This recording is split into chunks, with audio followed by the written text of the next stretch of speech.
A uniform rod of length L and mass m is pivoted at the center. ये इस rod को centre पे pivot किया गया है. Its two ends are attached to two springs of equal spring constant K. दोनों spring constant के की इन स्प्रिंग को इससे अटैच किया दोनों एंड से. The spring are fixed to rigid supports as shown in the figure and the rod is free to oscillate in the horizontal plane. ये जो हमारे पास रॉड है इस हॉरिजॉन्टल प्लेन में हमारे पास ऐसे ऐसे ऑसिलेशन करने के लिए फ्री है. ठीक है. The rod is gently pushed through a small angle theta in one direction and release the frequency of the oscillation पूछी हुई है. तो देखो ये हमारे पास रॉड है और अपने मिड पॉइंट पे वो बोल देता हूँ मैं इसको, इस पे ये हिंड हो रखी है. ये L/2 और ये भी L/2. अब यहाँ भी स्प्रिंग कनेक्टेड है, एक स्प्रिंग यहाँ कनेक्टेड है.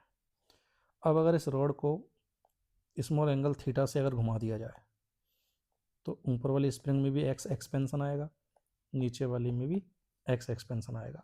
और स्मॉल थीटा के लिए बोल सकते हो थीटा इक्वल टू आर का काम करेगा x इस वाले पार्ट के लिए और रेडियस का काम करेगा L/2. तो x की जगह क्या लिख सकता हूँ मैं, थीटा इंटू L/2. क्लियर.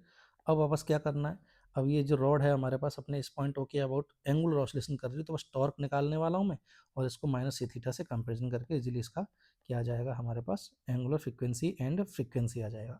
ठीक है. अब जरा निकालते हैं तो एफबीडी बनाते हैं. तो जैसे ही अपन ने क्या किया इसको स्मॉल थीटा से जैसे ही अपन ने क्या किया इसको रोटेट कराया तो यहाँ पे इस पॉइंट पर फोर्स लगेगा इधर की तरफ kx, इस पे लग जाएगा इधर की तरफ kx. तो ऐसे में स्प्रिंग इस पे टॉर्क लगेगा एंटी क्लॉकवाइज में और इस पे भी किधर लगेगा हमारे पास,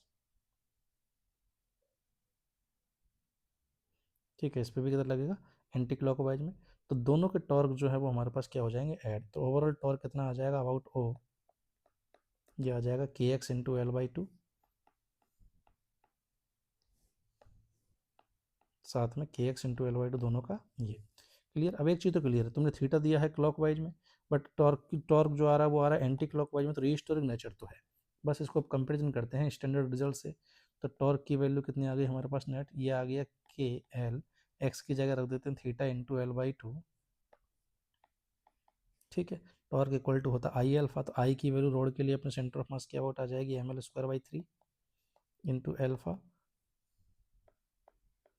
इक्वल टू KL²/2 थीटा.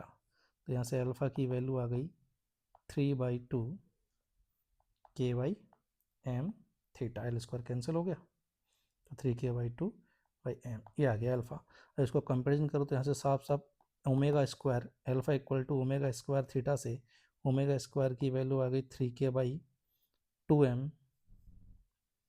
मैं कैलकुलेशन चेक कर लेता हूँ, सॉरी ml²/12 लेंगे यहाँ पर सेंटर ऑफ मास के अबाउट, तो ये बनेगा यहाँ 6. ठीक है. तो ω² की वैल्यू कितनी आ गई 6K/m. तो ओमेगा कितना आएगा √6K/m. तो यहाँ से इसने पूछी हमसे लीनियर फ्रीक्वेंसी, ओमेगा होता है 2πf. तो यहाँ से लीनियर फ्रीक्वेंसी की वैल्यू आ गई 1/2π √6K/m. तो C option will be the correct answer.